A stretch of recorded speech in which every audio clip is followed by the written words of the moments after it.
100 शब्द प्रति minute speed से डिक्टेशन स्टार्ट होगा कुछ ही सेकंड बाद।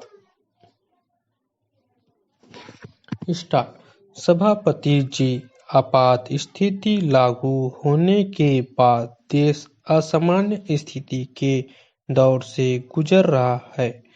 शासन में, समाज में, राजनीति में, अर्थव्यवस्था में कदम कदम पर उसी असामान्य स्थिति के दर्शन किए जा सकते हैं। मेरा अपना अनुमान ऐसा था कि इस विकट स्थिति में शायद बजट भी कुछ असामान्य ही न हो, विशेषकर तब जबकि लोकसभा का जीवन 1 वर्ष के लिए बढ़ाया गया। उससे मेरे जैसे सदस्यों को यह आशंका होने लगी थी कि इस वर्ष शायद कुछ भारी टैक्स देश की जनता पर लगे।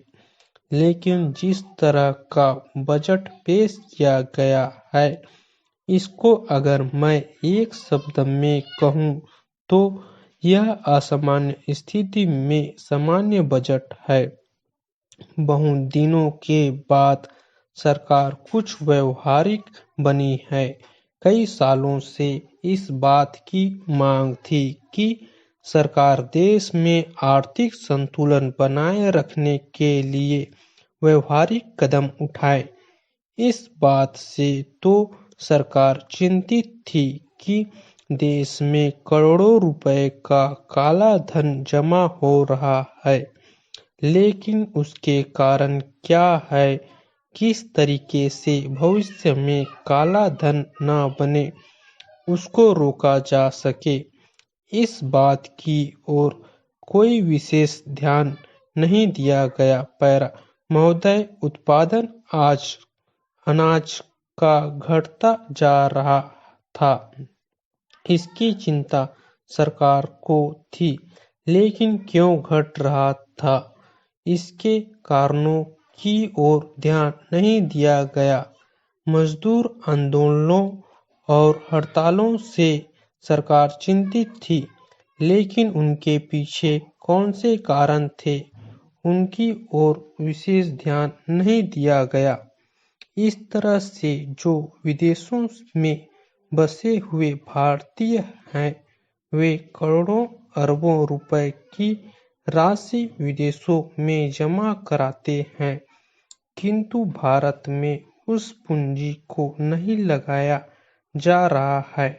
शायद पहली बार इस प्रकार का बजट आया है जिसमें इस बात की व्यवस्था की गई है कि काला धन केवल निकलकर बाहर ही न आए, बल्कि काले धन का भविष्य में निर्माण भी न हो।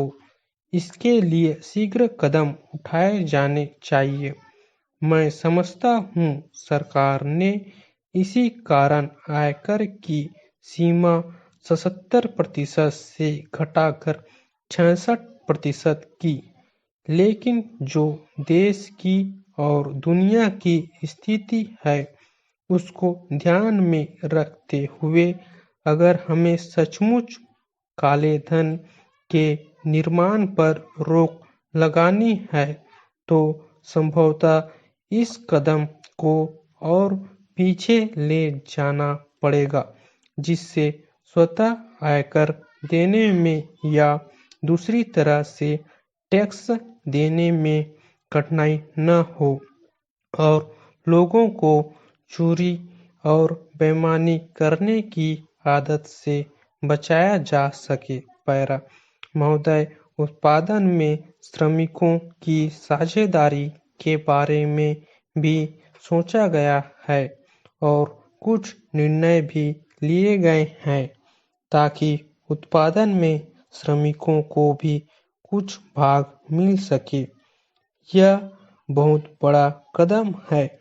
इसी प्रकार के कुछ दूसरे कदम भी उठाए गए हैं, उनकी सराहना की जानी चाहिए।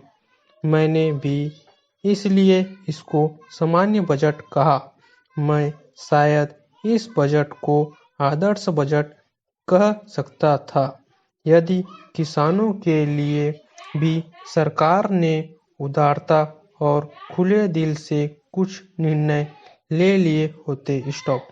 डेली इसी तरह के न्यू डिक्टेशन पाने के लिए इस चैनल को लाइक, शेयर एंड सब्सक्राइब करना ना भूलें। Thanks for watching.